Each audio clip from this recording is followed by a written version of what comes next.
Bonjour à toutes et à tous et bienvenue à notre webinaire Simplicure que l'on propose aujourd'hui avec Symphona et Marie-Isabelle Lodato, formatrice en santé environnementale, nutraceutique et plantes médicinales.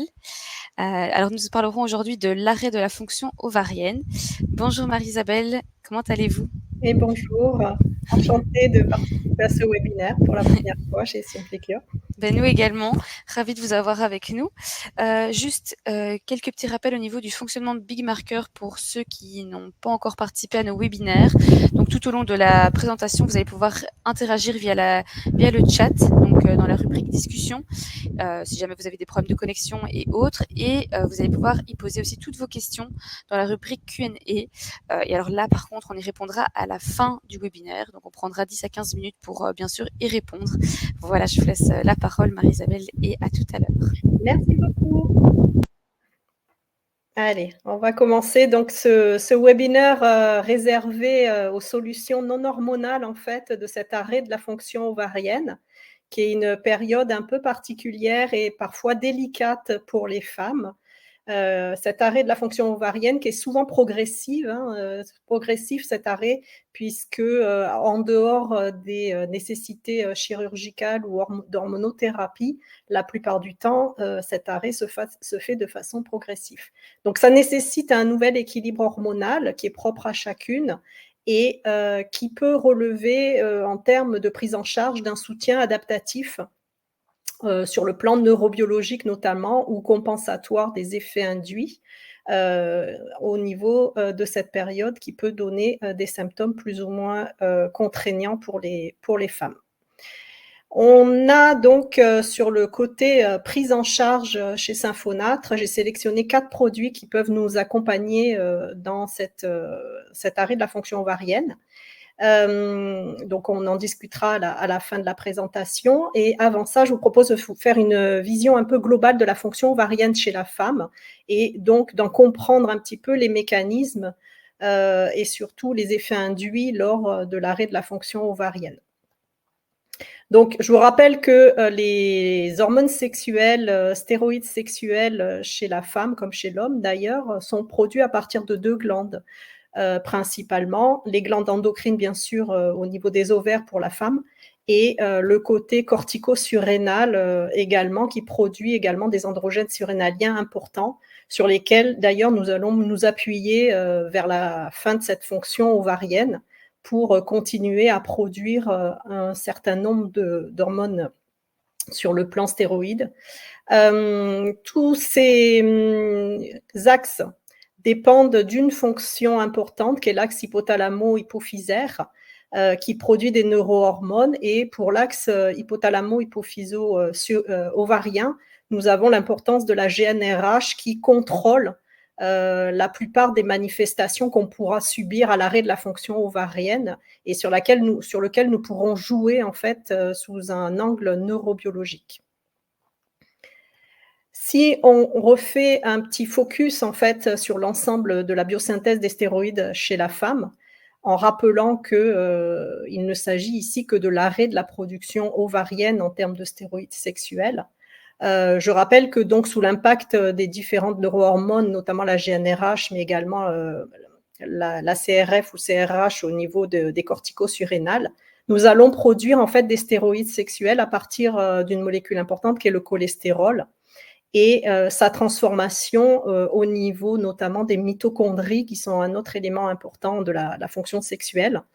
Nous allons donc produire les premières hormones qui sont ensuite transformées par différentes voies de métabolisation en androgènes surrénaliens. Donc il y en a plusieurs types en androgènes sur le plan ovarien, mais également en progestérone ou encore en œstradiol sur le plan de la transformation ovarienne et périphérique.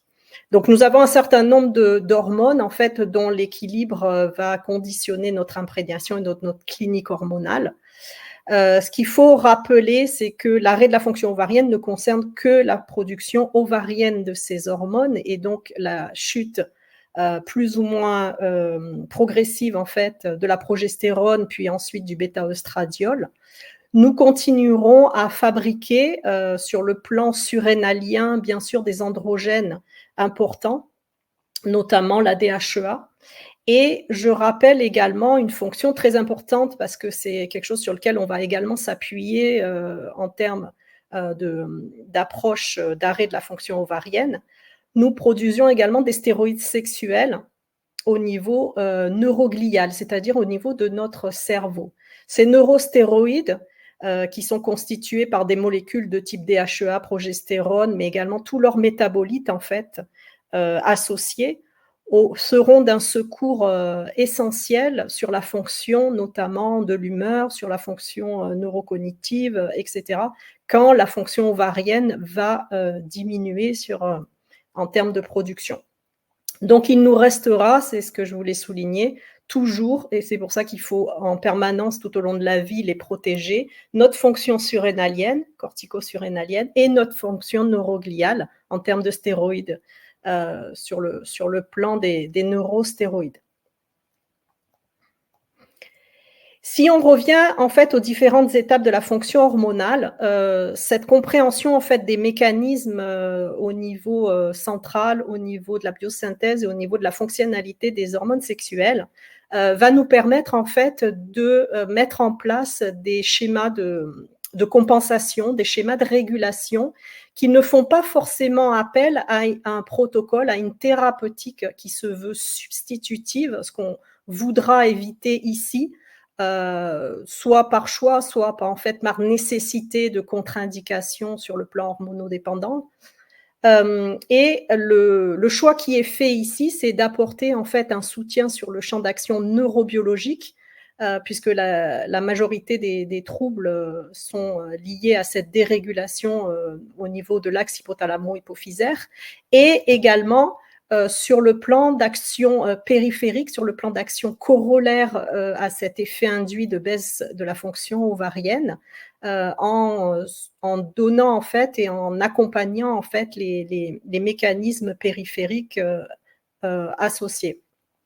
Si je reprends l'étage en fait de la régulation centrale, qui est très importante à comprendre et qui nous permet également de gérer d'autres troubles hors arrêt de la fonction ovarienne, je rappelle que l'axe hypothalamo-hypophysaire est sous le contrôle en fait d'éléments neuroendocrines de façon supra-hypothalamique. C'est-à-dire que nous avons un ensemble de facteurs, que ce soit la lumière, les horloges circadiennes, des neuromédiateurs, des synchronisateurs comme les opioïdes endogènes, ou encore des facteurs endocrines sur le plan central, comme le cortisol, mais encore la leptine ou encore l'ocytocine, qui agissent en fait sur un axe important, une notion très importante dans la fonction hormonale de la femme, qui est la pulsatilité de la GnRH. C'est cette régularité dans la fréquence et l'amplitude des pulses de GnRH qui détermine en fait beaucoup de troubles associés à l'arrêt de la fonction ovarienne, mais également bien sûr la cyclicité des cycles ovariens chez la femme.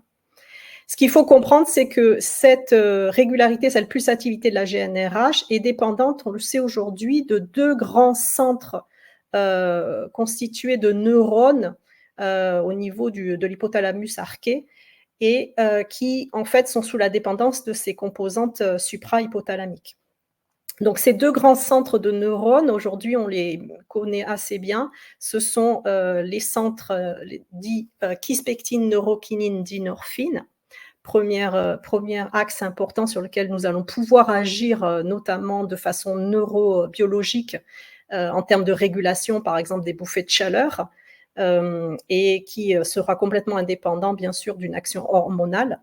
Et le deuxième centre de neurones impliqué aujourd'hui qui est vraiment très important aussi à connaître et sur lequel nous pourrons agir, c'est les centres en fait les neurones dopaminergiques de la zone tiburo-infundibulaire qui régule en fait la sécrétion de dopamine qui elle-même va réguler en fait la sécrétion de prolactine au niveau hypophysaire. Voilà, ces deux grands systèmes sont aujourd'hui les clés de régulation et d'un cycle ovarien quand on a une problématique sur les dysfonctionnements ovariens ou encore, bien sûr, ici, pour le sujet qui nous intéresse, la régulation ou la diminution, en fait, des troubles associés à l'arrêt de la fonction ovarienne. Je vais y revenir.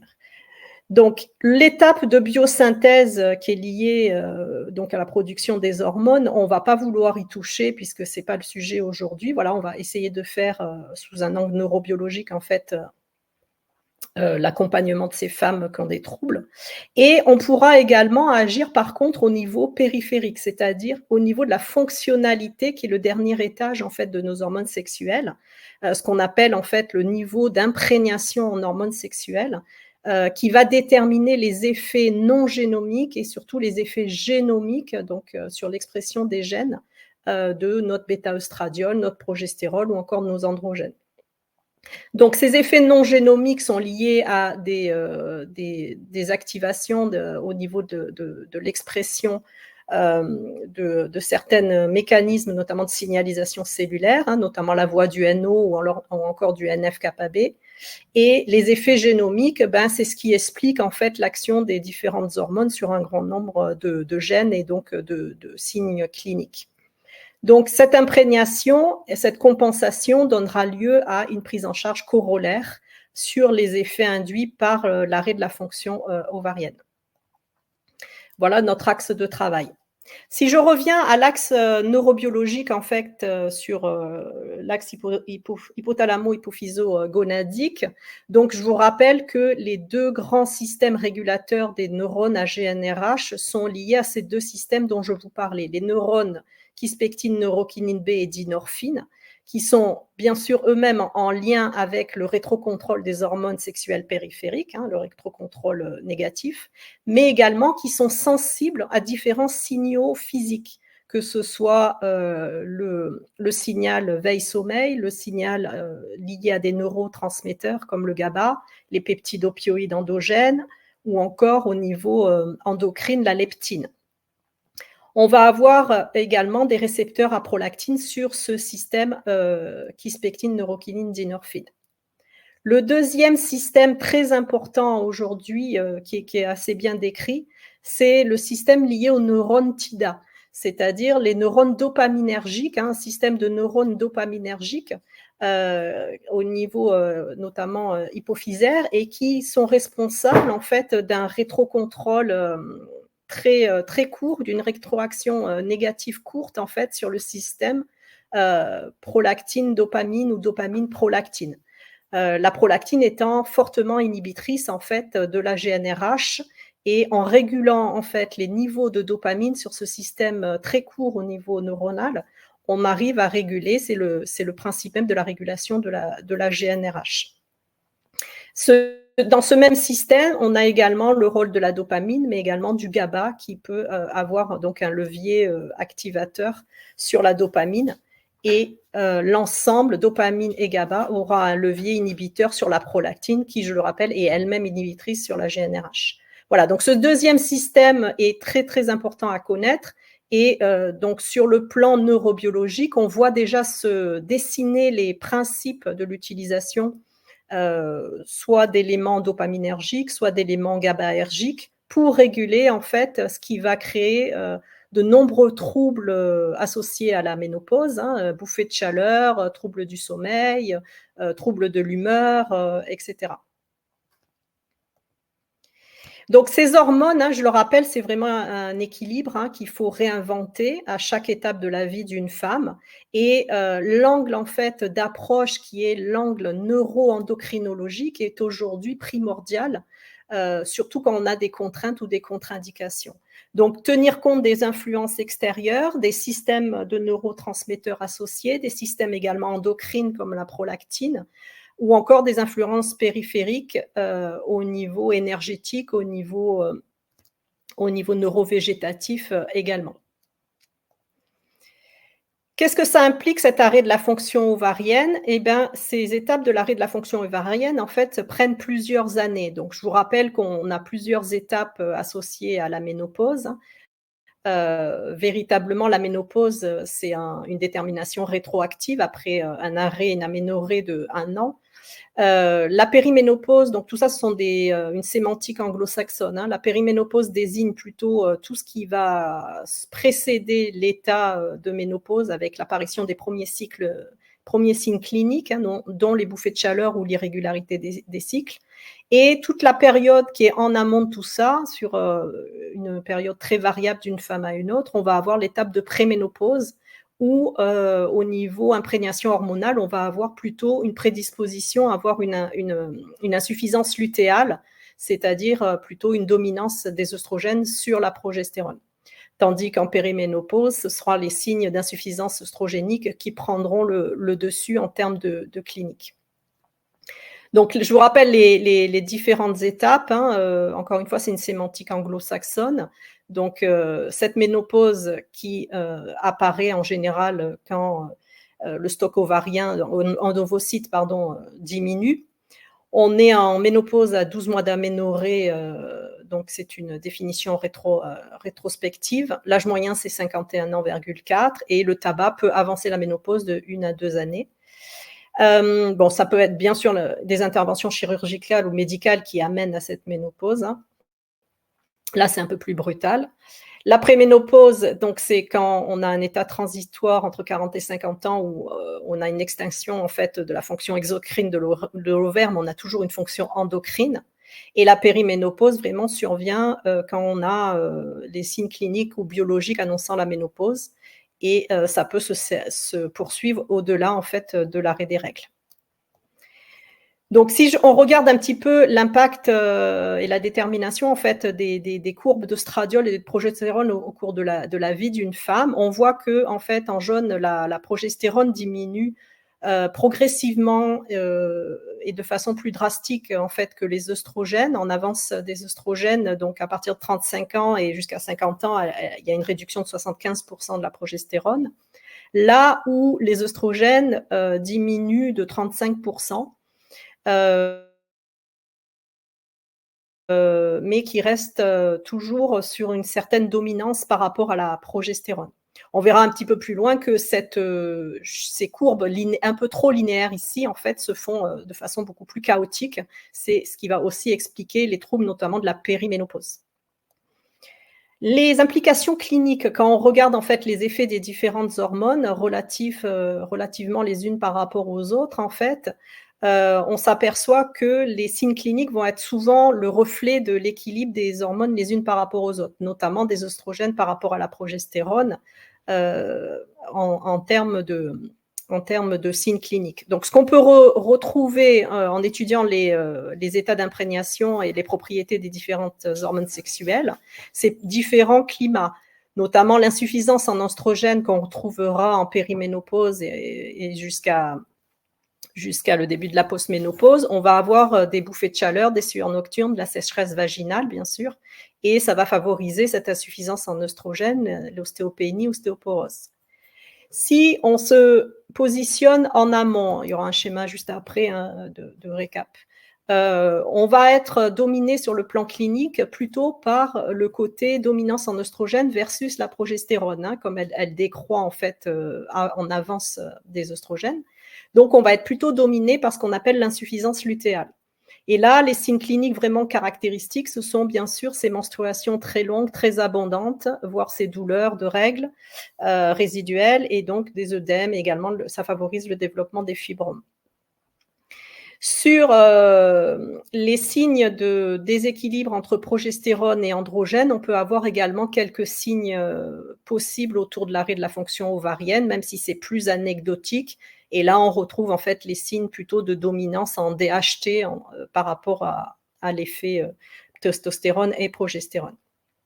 Et puis, il y a un autre chapitre intéressant à connaître parce que ça impacte énormément des femmes à la ménopause. C'est le rôle des œstrogènes, du bêta-œstradiol et de la progestérone sur la santé mentale et notamment, mais également sur la santé en fait liée à la fonction de nociception, c'est-à-dire la perception de la douleur.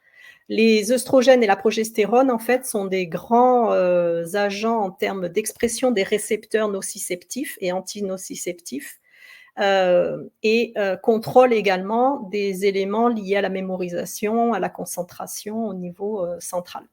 Donc, ce qu'on peut schématiser en fait en termes d'approche, c'est le rôle des œstrogènes et donc l'impact que ça aura en termes de baisse sur la fonction sérotoninergique.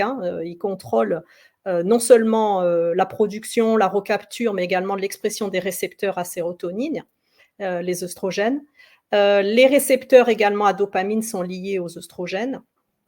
Et les œstrogènes contrôlent, le bêta-oestradiol contrôle énormément de récepteurs liés à la perception et à la transmission et à la modulation de la douleur de façon globale. Donc là, il y a plusieurs types de récepteurs qui sont décrits un petit peu plus loin. La progestérone, elle est très importante dans le métabolisme du GABA de façon générale et du glutamate. Donc là aussi des circuits douloureux associés à ça, mais également sur tout le métabolisme donc GABAergique et la modulation des récepteurs à GABA. Ce qu'il faut comprendre en fait, c'est que quand on parle de l'aspect neurostéroïde ou encore des androgènes surrénaliens, on a également un effet sur les récepteurs à GABA et sur les récepteurs à glutamate. Donc la fonction cortico-surrénalienne de la DHEA, mais également de tous les métabolites qu'on a au niveau des neurostéroïdes, prendront le relais ou compléteront en fait cette action liée à la progestérone. Et donc, voilà, en théorie, il y a quand même un mécanisme compensatoire. Donc, ces insuffisances en œstrogène progestérone peuvent néanmoins être des facteurs de troubles de l'humeur, des troubles douloureux. Voilà, ça, c'est pour vous montrer que la décroissance, elle est plus chaotique en fait qu'il n'y paraît, et que on a sur les dernières phases du cycle ovarien en fait des effets de relance, et au final, bien sûr, une augmentation de la FSH qui sera le signe de la ménopause en tant que telle, puisque le rétrocontrôle diminue. Les troubles associés à la transition ménopausique, donc on va avoir des troubles principalement du cycle, de régularité, du flux menstruel, les bouffées de chaleur, la sécheresse vaginale, les troubles du sommeil, insomnie, les troubles liés à l'humeur, dépression, anxiété, et également les troubles douloureux, les pertes de densité osseuse, les troubles métaboliques et cardiovasculaires associés. Je vous ai mis un slide pour vous signifier que ces fonctions ne s'arrêtent pas avec l'arrêt de la fonction ovarienne. Donc, les androgènes surrénaliens continuent d'exister, bien sûr. Les neurostéroïdes continuent d'exister. Et c'est grâce à ces deux fonctions qu'on aura en fait une ménopause minimisée en termes d'impact, bien sûr, par rapport aux autres hormones qui diminuent, notamment sur le plan neurocognitif, troubles de l'humeur ou encore les douleurs associées à ces troubles. Donc là, vous avez à nouveau les signes cliniques liés à la transition ménopausique, donc avec les différentes étapes qu'on a établies, la phase préménopause, donc qui peut être notifiée chez certaines femmes par un effet de raccourcissement des cycles précoces, donc ça ne concerne pas toutes les femmes. Un allongement ensuite des cycles qui est le plus fréquent en fait. Sur le plan des cycles, ensuite, on a la phase d'irrégularité des cycles qui va signer le début de la périménopause avec des saignements dysfonctionnels. Et cette périménopause se poursuit, ainsi que la postménopause, par l'aménorrhée, donc l'arrêt des menstruations. Vous voyez que vous avez un chevauchement entre les signes liés au cycle et les autres signes cliniques. Les premiers signes sont dus essentiellement à l'insuffisance lutéale. Donc là, c'est là qu'on va retrouver les troubles anxieux, l'hyperplasie, surtout endométriale, qui conduit à des flux abondants et longs, et d'autres signes possibles au niveau mastodynie. Vous aurez ensuite les signes donc liés à l'insuffisance en œstrogène. C'est ce qu'on regroupe sous le terme de troubles du climatério. Donc ça, c'est l'insuffisance en œstrogène, bouffée de chaleur, sueur nocturne, sécheresse vaginale. Et ensuite, les signes possibles de déficit androgénique, normalement, encore une fois, par cet effet compensatoire des corticosurrénales et des neurostéroïdes. Ces signes de déficit androgénique, en fait, doivent être le plus tardifs possible, mais ils sont possibles parfois un peu précocement. baisse de libido, fatigue physique mentale, diminution de la masse musculaire, de la masse grasse, le vieillissement cutané et le déclin cognitif. Donc voilà un petit peu la succession en fonction des différents climats qui s'instaurent au niveau de la transition ménopausique. Je vous ai mis un petit slide sur l'insuffisance ovarienne prématurée. Donc, c'est un peu tout ce qu'on a dit, mais uniquement chez les femmes avant 40 ans. Donc, ça, c'est un état voilà, particulier à connaître également, qui nous sert surtout dans les problématiques de fertilité plutôt. Donc, si on veut réduire les troubles sous un angle non hormonal, on va reprendre les différents troubles perçus et donc les corréler à une approche sur le plan neuromodulateur, hein, donc avec les différents produits qu'on a chez Symphonat. Et également, je vous ai mis donc sur la droite le côté action corollaire, c'est-à-dire compenser les effets induits ou encore les autres étiologies qui peuvent précipiter, augmenter, majorer ces troubles associés à l'arrêt de la fonction ovarienne. Donc, on a les troubles du cycle, bien sûr, les irrégularités de cycle, hein, qui sont les signes donc, débutants de la périménopause. Donc, je vous ai mis à chaque fois les principaux mécanismes impliqués, notamment au niveau de la régulation de la GnRH. Et là, vraiment, on agit essentiellement sur le plan neurobiologique sur les neurones TIDA, les neurones dopaminergiques, grâce à la phényléthylamine de la clamate safe, hein, donc, dont je vous redirai un mot après, qui a un effet donc diamphétamine endogène qui permet en fait une régulation très nuancée, très adaptative en fait de ce complexe dopamine-prolactine. Donc, sur les irrégularités de cycle, c'est vraiment ce produit qu'on utilise avec beaucoup de succès. Et à côté de ça, bien sûr, on veille à éviter, à diminuer, à gérer le stress chronique qui va abaisser la dopamine de façon drastique, hein, donc synergique complémentaire, malheureusement. On vérifie la fonction thyroïdienne puisque l'un des risques en fait de l'arrêt de la fonction ovarienne au niveau oestrogénique, c'est une déstabilisation de la fonction thyroïdienne. Donc, à vérifier tous les états d'imprégnation sur le plan thyroïdien et bien sûr le tabagisme, ce qui peut précipiter tout ça. La modification du flux, donc, elle est plutôt liée à tout ce qui est insuffisance lutéale. Donc là aussi, on peut avoir une régulation neurobiologique avec la clamate et la phényléthylamine.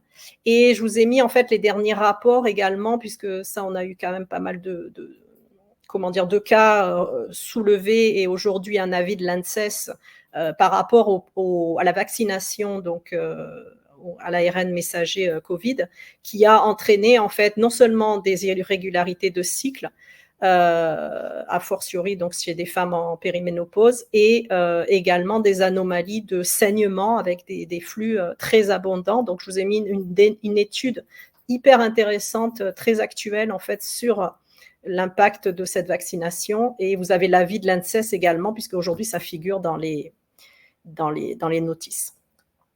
Vous avez les troubles du climatério, donc là on est vraiment sur plusieurs problématiques au niveau bouffée de chaleur, sueur nocturne, donc là avec une dérégulation là aussi des systèmes quispectine, neurokinine, dynorphine. Sur cette approche au niveau neuromodulateur, on aura éventuellement la clamate safe, mais surtout le Synercalm, qui est lié en termes de propriété à une alpha-casozépine, qui est un dérivé de caséine, qui a notamment une action GABAergique et qui est assez intéressante, notamment sur les bouffées de chaleur, sueur nocturne. Tout en vérifiant, encore une fois, parce que dans ces troubles, de ces bouffées vasomotrices, on a aujourd'hui des facteurs corollaires et des facteurs surtout synergiques amplificateurs, comme le stress, l'hypercortisolémie, la dérégulation sur le plan neurovégétatif endothélial, la fonction thyroïdienne toujours, donc à vérifier un risque de thyroïdite associé à la ménopause, et bien sûr tout ce qui est associé à la consommation d'alcool. Donc vérifier les autres facteurs qui peuvent majorer ces bouffées de chaleur, sachant que les sueurs nocturnes sont un peu plus liées éventuellement à l'aspect thyroïdien, donc ça doit être un signe d'alerte sur le côté risque thyroïdite, notamment ménopausique. La sécheresse vulvovaginale, donc liée à l'imprégnation oestrogénique diminuée. Bon, mais là, on aura le produit phare développé et commercialisé par Symphonat, qui est l'Hydra 7, hein, donc l'huile d'argousier, mélange de plusieurs acides gras, donc l'acide palmitoléique, qui permet une hydratation des muqueuses voilà, de façon assez spectaculaire chez ces femmes qui souffrent de sécheresse vaginale. Sur les troubles du sommeil, là aussi plusieurs mécanismes impliqués aujourd'hui assez bien étudiés hein, sur le côté au niveau de la thermorégulation, du tonus sérotoninergique, GABAergique, de l'horloge circadienne, etc. Donc là, on a des protocoles éventuellement de régulation avec de la Clamicef le matin, du Sinercalm le soir, donc pour travailler notamment sur l'axe du GABA. Et en complément, bien sûr, des conseils à vérifier les schémas de méthylation, le stress chronique, l'alimentation, les apnées du sommeil et syndrome des jambes sans repos, qui sont des comorbidités associées au niveau de la ménopause, aux troubles justement du sommeil. Donc ça, c'est assez bien étudié également dans toutes les études. Donc éventuellement un appareillage, voilà, une polysonographie, etc. Donc de façon corollaire, regarder un petit peu tout ce qu'on peut améliorer. Ensuite, on a donc les troubles de l'humeur et cognitifs. Donc là, on a beaucoup de troubles anxieux liés notamment à cette baisse de modulation des récepteurs GABAergiques et à glutamate. Donc là aussi, le rôle assez intéressant de la Clamacef et du Sinercalm, toujours dans cette complémentarité entre la phényléthylamine et la casozépine. Donc toujours pareil, les conseils inhérents à ces activités, à cette santé mentale. Et les troubles cognitifs, donc là sur la dérégulation de la dopamine notamment, la Clamacef, donc que ce soit le matin et le midi en général sur des protocoles, permettra de compenser cette baisse dopaminergique. Je le rappelle, en fait, tous ces troubles de l'humeur, tous ces troubles de la santé mentale ou cognitifs, normalement, sont compensés par les androgènes surrénaliens et les neurostéroïdes. Donc, si une femme souffre de ces troubles de façon marquée, il y a quand même quelque chose à vérifier en termes de compensation, puisque normalement, tous les métabolites de la DHEA, de la prégnénolone, etc., sont à même de compenser cette baisse au niveau de la production ovarienne. Donc, il faut aller retravailler la surrénale, vérifier le statut en neurostéroïdes et le fonctionnement notamment neuroglial et mitochondrial au niveau de l'axe intestin-cerveau également. Les troubles douloureux sont très importants au niveau ostéotendino-musculaire. Donc là, on a un abaissement de l'activité des voies modulatrices et une hyperexcitabilité de la perception douloureuse. Là, on fera appel également à ces régulateurs comme le Sinercalm avec la casozépine par rapport à la modulation des récepteurs à GABA, mais qui contient également un brevet Serenzo qui joue sur un autre type de récepteurs qu'on appelle les récepteurs prurinergiques, qui sont également impliqués dans les douleurs et dans les neuropathies. La Clamacef aidera également sur le côté dopaminergique, mais également grâce aux phycocyanines, les antioxydants, les pigments antioxydants.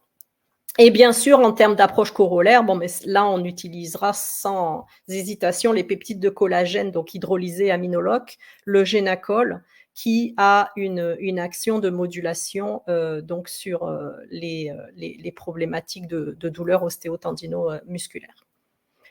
Donc, toujours pareil, voir les autres facteurs associés, notamment les déséquilibres acido-basiques, etc. L'ostéopénie, ostéoporose, ben là, on est un petit peu dans la même cas de configuration. Donc, la Clamacef, notamment au niveau de sa richesse en micronutriments et ses phycocyanines, pourra aider sur ce plan-là. Et bien sûr, en complémentarité du Génacol qui aura cet effet de relance sur la trame protéique osseuse. Et là, je vous ai mis aussi tous les facteurs associés à ce risque d'ostéopénie, ostéoporose. Bien vérifier la fonction thyroïdienne, la pollution atmosphérique, c'est un facteur également associé aujourd'hui bien reconnu. Certains médicaments, les déséquilibres acido-basiques, la consommation de phosphate et les cholestases prolongées qui ont un rôle également de mal-assimilation et donc favorisent également notamment ce phénomène-là par mal-assimilation de la vitamine K. Les troubles métaboliques, donc là, on est sur un autre chapitre de régulation sur le plan des hormones au niveau du syndrome métabolique. Donc, la Clamacef et les phycocyanines pourront aider, associés au Génacol. Les deux, en fait, comme vous allez le voir après sur les slides, vous aurez un effet dit incrétine, hein, donc un effet sur les hormones endogènes au niveau intestinal, qui ont pour mission principale de réguler en fait les hormones pancréatiques comme l'insuline et le glucagon. Donc, de façon complémentaire, en fait, que ce soit la PEA et les peptides de collagène auront un effet incrétine qui permet de limiter en fait ce syndrome métabolique. En plus de la complémentarité avec l'hydrasète, puisque l'acide palmitoléique a également un effet sur le plan métabolique, on appelle ça un lipide bioactif, et qui a une propriété qu'on appelle une propriété d'effet lipokine en termes de régulation, notamment de l'inflammation au niveau du tissu adipeux. Donc la complémentarité des 3 produits est vraiment actée et vraiment intéressante sur ces périodes à risque sur le plan prise de poids, notamment abdominale. Et le risque cardiovasculaire, au passage, le Synercam a également un effet inhibiteur de l'enzyme de conversion, donc il est antihypertenseur notamment. Voilà, et tous les conseils également associés à ça. Alors, si je passe un petit temps, là, 10 minutes sur les produits, maintenant, vous avez vraiment tous les propriétés, en fait, principe actif par principe actif. Les protocoles, bien sûr, vous les avez également associés sur le slide. Donc, le Synercalm, le principe actif principal, c'est un peptide bioactif de caséine. Hein, donc, on est sur de l'alpha-casozépine, le brevet Laxium. Aux effets neurobiologiques benzodiazépine-like. Donc, on est sur une modulation des récepteurs à GABA, modulation du cortisol, du stress, hypotenseur, donc effet inhibiteur de l'enzyme de conversion. On a des effets également métaboliques, hein, comme on retrouvera également dans le Génacol, ce qu'on appelle aujourd'hui les peptides bioactifs. Donc, ce sont des fragments de 10 tripeptides. Et ces effets donc, de casozépine, de l'axiome, ont un effet, comme on le retrouvera également dans le Génacol, inhibiteur de dipeptidylpeptidase, qui est l'enzyme de dégradation du GLP-1. Donc ça, c'est un produit au niveau médicamenteux qui fait l'actualité hein, au niveau pharmaceutique, puisqu'on a des détournements aujourd'hui de ces analogues de GLP-1 au niveau médicamenteux. Et il faut savoir en fait que les peptides bioactifs, notamment issus des produits laitiers comme la caséine ou encore des produits liés au collagène, ont un effet en fait naturellement inhibiteur de l'enzyme de dégradation de cette hormone entéro-endocrine qui permet de réguler donc à la hausse l'insuline, de réguler à la baisse le glucagon, la vidange gastrique et également qui ont un effet sur la satiété, donc la consommation, la prise alimentaire. On a également dans le Synercalm un extrait de zeste d'orange douce, le Serenzo, qui lui agit de façon très spécifique sur des canaux ioniques, hein, les canaux purinergiques, qui ont un effet notamment dans les douleurs aiguës ou les douleurs neuropathiques. Et puis on a de l'extrait sec de mélisse qui vient compléter en fait l'action GABAergique notamment. On a la Clamat-Safe, bien sûr. Alors, la grosse richesse, là aussi, en principe actif. Hein, donc, je rappelle les qualités également de production, de séchage voilà, et d'analyse de notre Clamat-Safe, hein, qui est vraiment contrôlé, vraiment voilà, safe, c'est le cas de le dire. Donc, le principe actif majeur, c'est la bêta-phényléthylamine. Ça, c'est une amine trace, en fait, dont les effets en termes de récepteurs sont aujourd'hui bien identifiés. C'est un effet agoniste sur ce qu'on appelle les récepteurs à amine trace. Et comme cette PEA se dégrade naturellement dans des aliments comme par exemple le chocolat, se dégrade très vite, l'intérêt de la clamate, c'est de contenir également des phycocyanines qui, par leur effet inhibiteur de monoamine oxydase, permettent en fait de potentialiser la longévité de la PEA dans la clamate. Donc les effets neurobiologiques, c'est bien sûr tout le tonus dopaminergique, hein.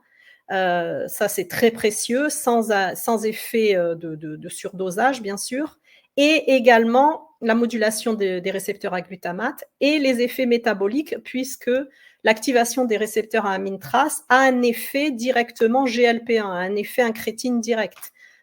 Donc voilà, une synergie sur le plan métabolique.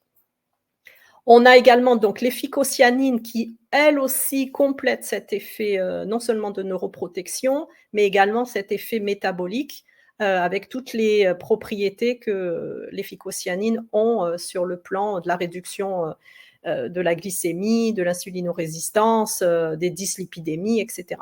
Et puis tout le complexe de vitamines, d'oligo-éléments, de chlorophylle, d'acides aminés qu'on retrouve dans la clamac, qui en font un produit unique, vraiment unique sur le marché des compléments alimentaires.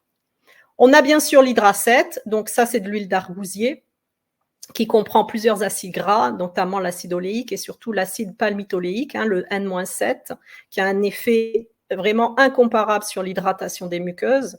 Notamment là, ce qui nous intéresse, c'est les sécheresses vaginales, mais ça peut être aussi les yeux également.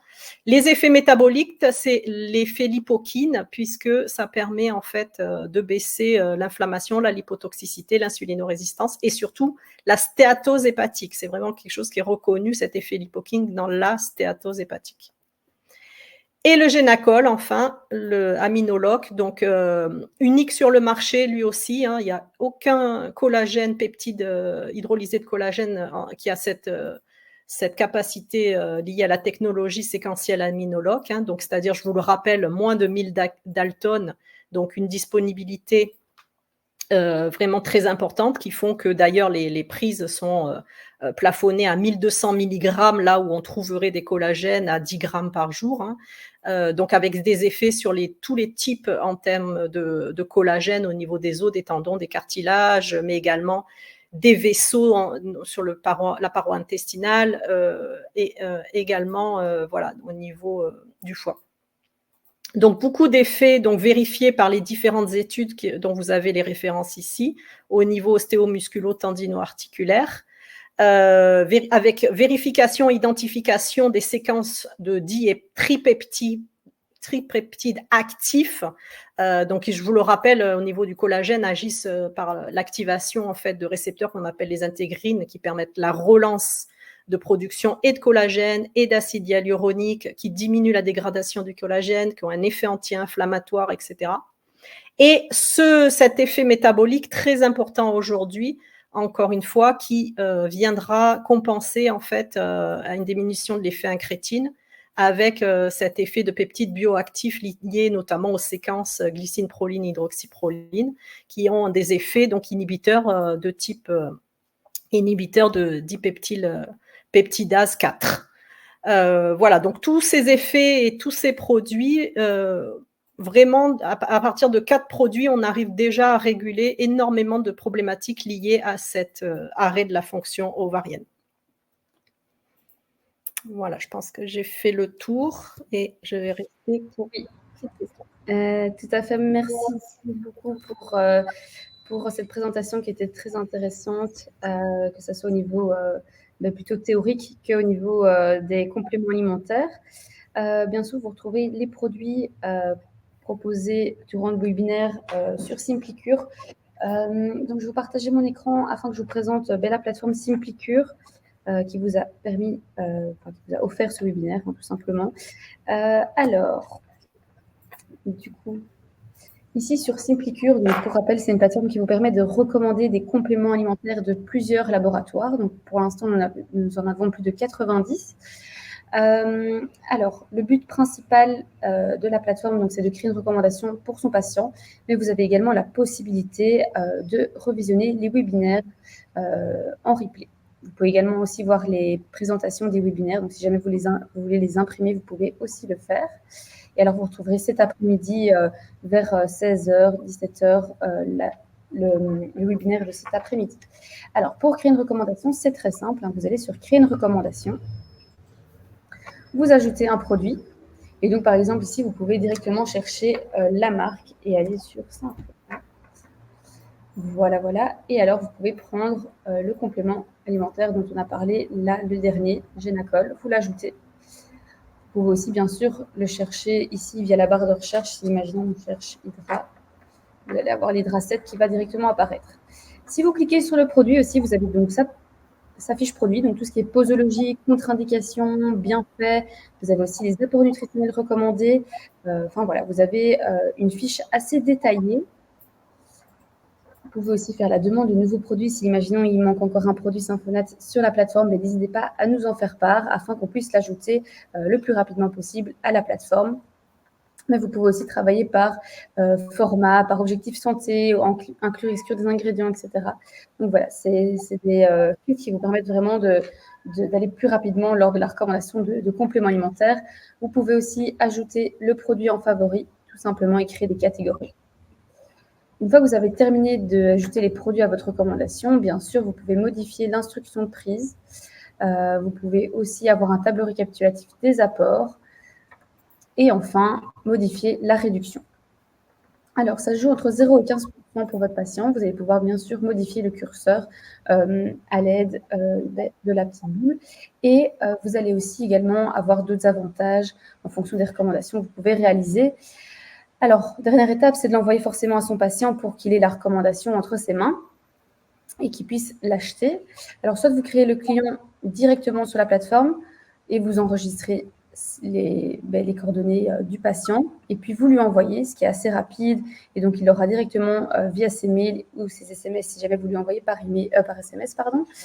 Et ou alors, tout simplement, si vous préférez, par exemple, lui envoyer uniquement un lien, parce que vous avez l'habitude de travailler comme ça, alors n'hésitez pas à sauvegarder et à copier-coller le lien de la recommandation ici.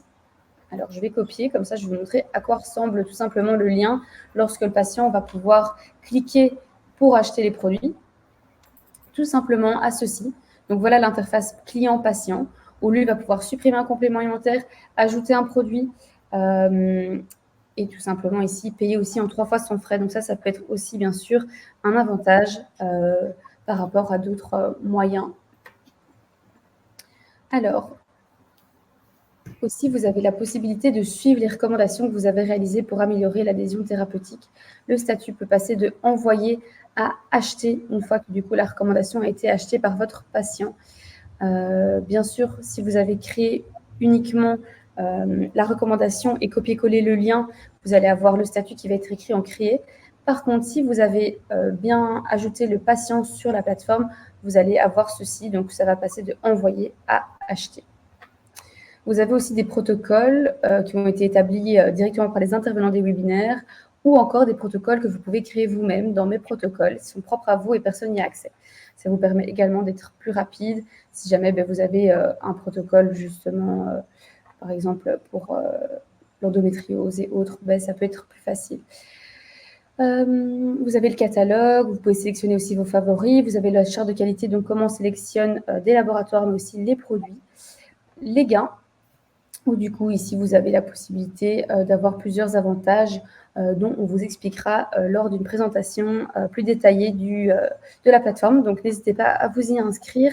Je vais d'ailleurs vous indiquer une petite pop-up afin de vous inscrire sur la plateforme. Alors, oups. Voilà. Alors, donc, voilà, comme je le disais, vous pouvez vous inscrire sur la plateforme. Alors, je vais repartager les slides et puis après, on fera les questions-réponses, pardon. Alors, voilà. Je vais arrêter en même temps mon partage d'écran. Donc, voilà, comme je le disais, donc SimpliCure, c'est un accès à plus de 90 laboratoires, plus de 1600, du coup, formulations. Pourquoi choisir SimpliCure? Comme je l'ai dit, ça vous permet de gagner du temps, de fidéliser aussi vos patients, clients, d'améliorer l'adhésion thérapeutique, mais aussi de bénéficier de certains avantages. La plateforme, elle est gratuite pour tous les professionnels de santé. Donc voilà, et en plus de ça, vous retrouverez tous les produits Symphonate. Donc voilà. Et enfin, du coup, vous allez pouvoir vous inscrire aux prochains événements.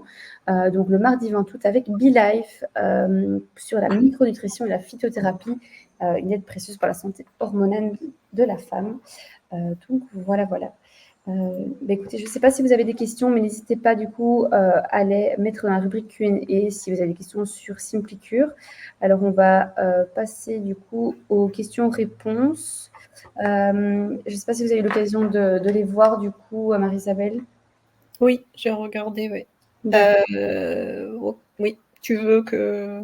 Oui, je vais plutôt poser les questions et alors vous y répondez. Il y en a pas mal. J'espère qu'on aura le temps de répondre à tout. Alors,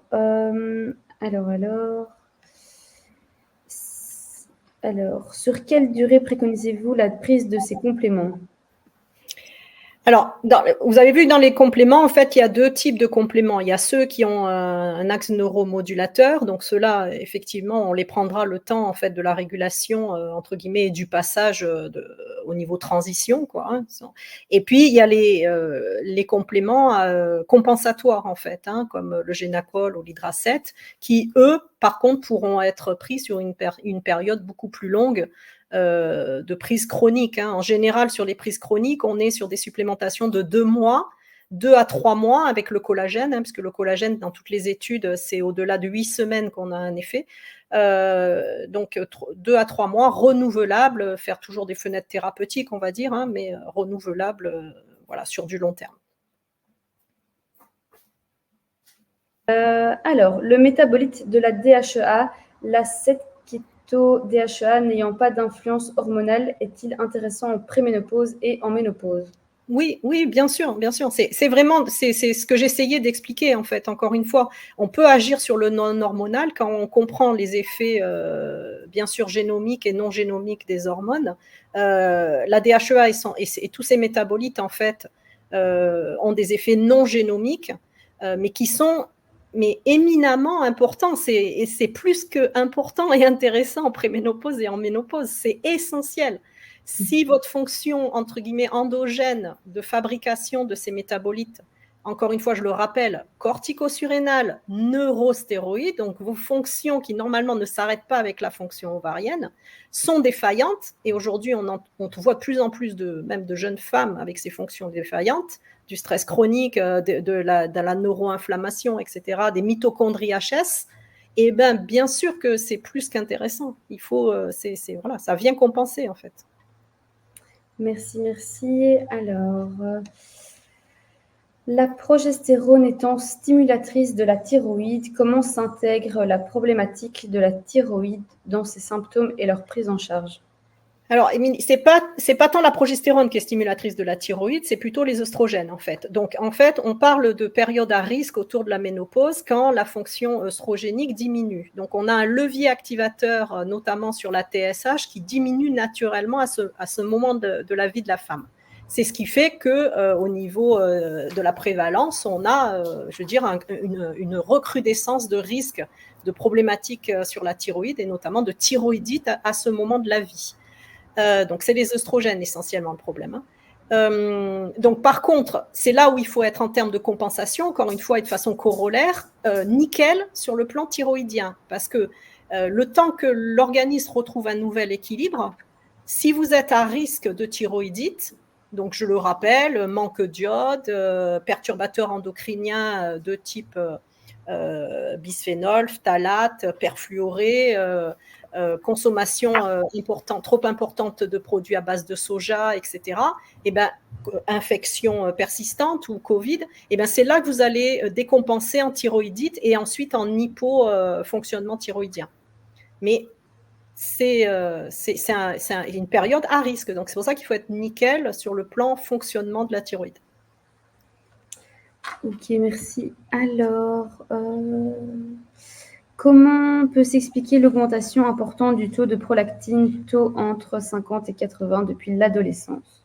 Alors, le levier régulateur de la prolactine, hein, je ne parle pas des adénomes, bien sûr, donc sur le plan fonctionnel, la prolactine, on l'a vu, elle est dépendante de la dopamine. Donc déjà, premier axe de travail, la dopamine. Si elle diminue, en théorie, il n'y a pas de raison qu'elle diminue avec l'âge, mais effectivement, ça peut être un des facteurs. Ensuite, sur le plan strictement hormonal, plus lié à ta question, la prolactine, en fait, elle a un levier activateur par les œstrogènes et un levier inhibiteur par la progestérone. Donc, rien que le changement sur l'imprégnation hormonale fait que la prolactine va avoir tendance plutôt à augmenter, en fait, de façon naturelle. Et ensuite, il y a tous les autres agents neuroendocrines corollaires.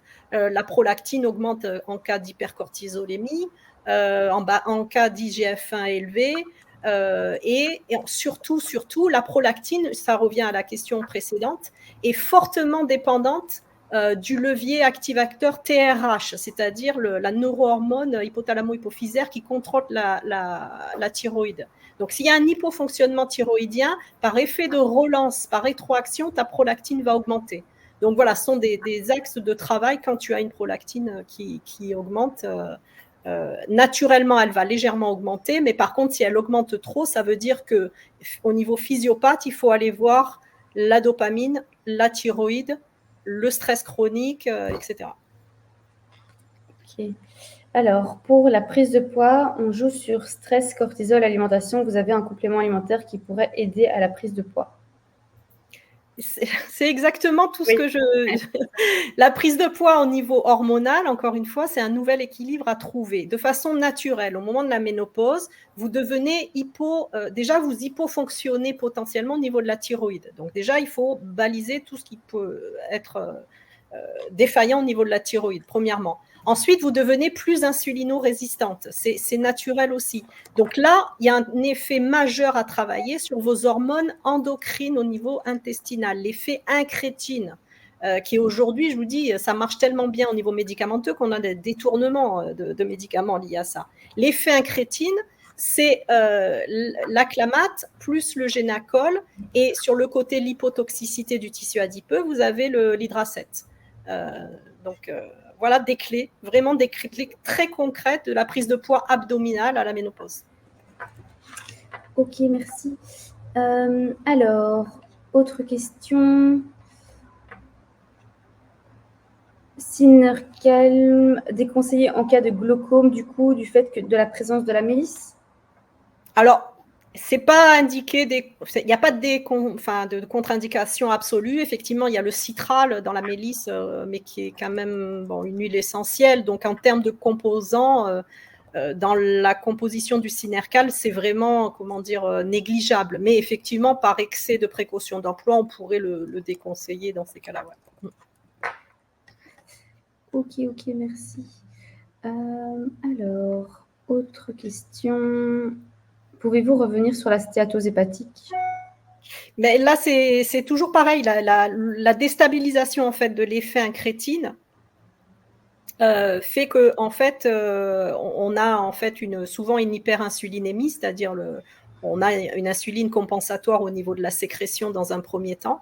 Et sur la stéatose hépatique, le problème, en fait, c'est l'effet rebond sur le glucagon. C'est-à-dire que l'hyperinsulinémie va entraîner une augmentation du glucagon. Le glucagon, en fait, la problématique, c'est qu'il va entraîner une lipolyse, une recirculation des acides gras au niveau notamment hépatique. Et surtout, de façon corollaire, l'hyperinsulinémie et cette redistribution des acides gras vont être associés à ce qu'on appelle une dysfonction mitochondriale. Donc, du coup, tous ces acides gras sont confrontés à des mitochondries qui fonctionnent moins bien au niveau bêta-oxydation des acides gras.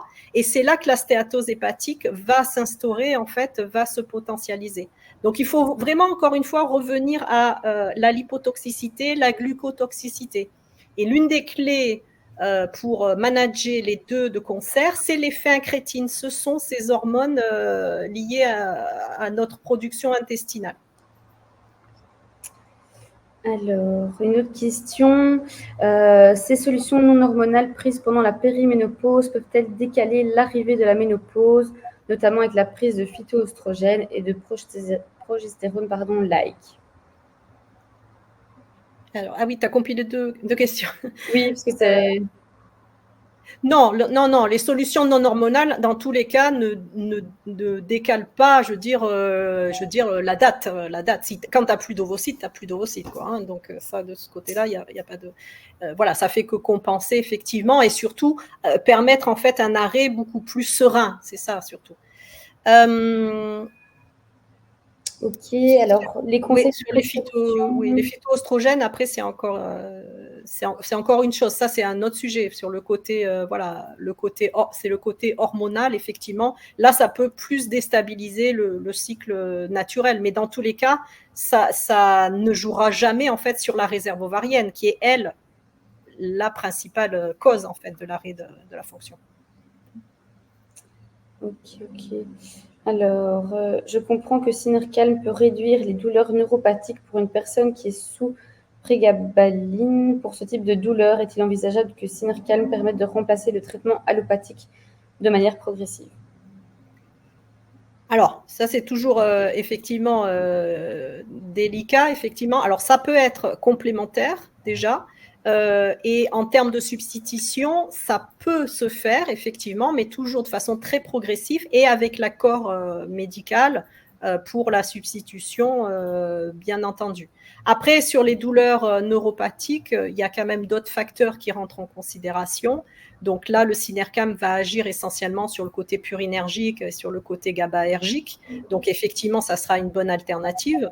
Mais il y a d'autres facteurs, notamment sur le plan des endocannabinoïdes, qui peut également travailler de concert avec le Synercam. Mais toujours avec l'accord, l'avis médical, bien sûr. Bien sûr. Alors, Laurence qui pose la question, que pensez-vous de la prise de DHEA? Je pense que vous avez déjà un petit peu répondu. Alors, oui, j'avais juste vu avant. Donc, quand vous faites un dosage, j'avais vu, je complète avec l'autre question aussi, c'est la SDHEA. Par contre, ce qui prévaut uniquement, strictement, c'est au niveau sérique, doser la DHEA sulfate. C'est la seule qui vous permet d'évaluer en fait votre DHEA et vos métabolites sur le plan de tous les systèmes surrénaliens, neurostéroïdes, etc. Pas la DHEA simple, hein. Attention, petite précision, parce que ça vous donnera l'effet de la cortico surrénale. La prise de DHEA est possible si on n'a pas de contre-indication sur le plan hormonal, hein, et surtout en dessous de 50 mg. Ne jamais dépasser. En moyenne, on est à 30 mg, ça suffit bien largement. 50 mg si on n'a pas de contre-indication au max, mais jamais au-delà, parce qu'il faut toujours se rappeler, et ce que parfois oublient certains ponte de la médecine fonctionnelle, que vous répondez à un système de rétrocontrôle négatif. Donc, au-delà, que ce soit la prégnénolone ou la DHEA, si vous en prenez de façon allopathique, déjà, c'est toujours mieux d'essayer avec des crèmes, hein, en termes vous éviterez un premier passage hépatique, donc ça, c'est toujours intéressant de commencer avec une crème. Et deuxièmement, si vous le prenez par voie orale, donc pas de contre-indication, bien sûr, et deuxièmement, surtout, ne dépassez jamais 50 mg de ces molécules, parce que vous aurez l'effet rebond qui va venir à un moment donné tout décompenser, quoi, tout inhiber. Ok, alors il reste deux petites questions. Est-ce que les fibromes sont essentiellement dus au manque de progestérone, vs dominance oestrogène? Non, il y a d'autres facteurs. Donc déjà, premièrement, il y a une prédisposition, hein, génétique, épigénétique précoce. Donc les perturbateurs endocriniens sont associés au développement de fibromes, première chose, au niveau environnemental. Deuxième chose, vraiment, la baisse de progestérone, oestrogène, c'est plus un facteur plutôt, on va dire, déclenchant, en fait, déclencheur de développement. Dans les autres facteurs aujourd'hui identifiés, on retrouve également la consommation régulière d'alcool dans le développement de fibromes et surtout l'insulinorésistance. Ça, c'est l'un des facteurs métaboliques aujourd'hui complètement actés avec le développement des fibromes. Donc, il y a toujours pareil, on est dans le multifactoriel, hein, il faut regarder voilà, tous les facteurs qu'on peut trouver dans ce développement-là. Ok, merci beaucoup. Et alors, Alima qui pose la question, comment dégonfler avec une hypothyroïdie, Hashimoto et ménopause? Dégonfler. Donc, mais après c'est voilà, c'est un autre sujet, hein. La thyroïde, il y a deux choses à comprendre. C'est que la première des choses, quand vous travaillez la thyroïde, c'est de travailler ce qu'on appelle l'imprégnation en hormones thyroïdiennes. Donc, pas forcément regarder la sécrétion, regarder l'imprégnation. Et là, on travaille en fait sur la génomique. Qu'est-ce qui fait que nos hormones soient actives et pas simplement sécrétées quantitativement parlant?